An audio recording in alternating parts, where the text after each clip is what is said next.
Danske unge spiser alt for meget slik og sukker. Det resulterer i formindsket indlæringsevne og mindre effektivitet i skoler og på fritidsarbejdet. Men synes unge selv, at de spiser for meget slik? Kan de selv mærke det? Det er nogle af spørgsmålene, som vi har spurgt lærere og elever på Forberedningens Efterskole. Velkommen til Operation Slik.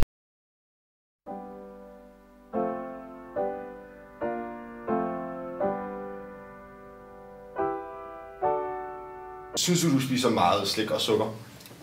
Det kommer an på, hvad for en tid af året det rent faktisk er. Jo tættere på jul, jo mere. Det er sådan lidt, det hænger sammen. Med at årstiderne og de forskellige karakteristikker, de kommer til at vælge lidt, hvordan mennesker spiser og hvordan de er. Så min opførsel hænger en del sammen med vinter, sommer, forår, efterår. Hvor har jeg brug for mest energi? Og hvor er det, der bliver serveret mest an, når det kommer til stykket? Mærker du, at du har nogle, om det har noget indflydelse på din skolegang, eller din opførsel normalt? Ja, det er fedt, men jeg er ligeglad. Nej, jo, lidt. Måske. Synes du, at du selv spiser meget slik? Ja. Jeg har oplevet sådan et meget højt sukkerforbrug. Jeg ved ikke, om det sådan er slik i sig selv. Synes du, at skolen gør nok for, at eleverne skal spise mindre slik? Altså, jeg synes, at skolen gør sin del i det, at de stiller rigtig meget cola til rådighed og gode boller.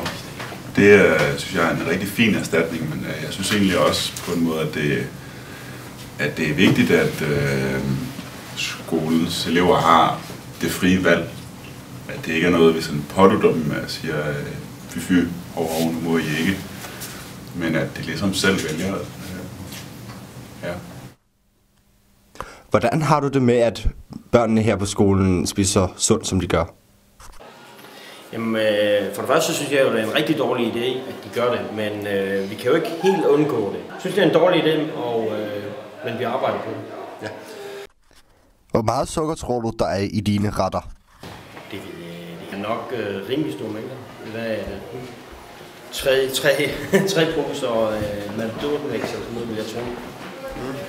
Tror du ikke, det er usundt og skadeligt for børnene? Jamen, de bliver hyperaktive af at spise alt det. Det er sukker, så vi vil jo rigtig gerne have dem til at spise 3 poser Matador-mix eller noget i stedet for, som mætter og som de ikke skal have at spise et eller andet ved siden af os. Hvordan vil du have, at elevernes spisevaner skulle være efter din mening? Jamen det skulle være sådan, at de har nok tomme kalorier. Hvad er det, der gør din mad sund? Du får jo en masse tomme kalorier og et ordentligt måltid mad, som er veltillavet og som smager af noget og som fylder og som du kan bruge hele dagen.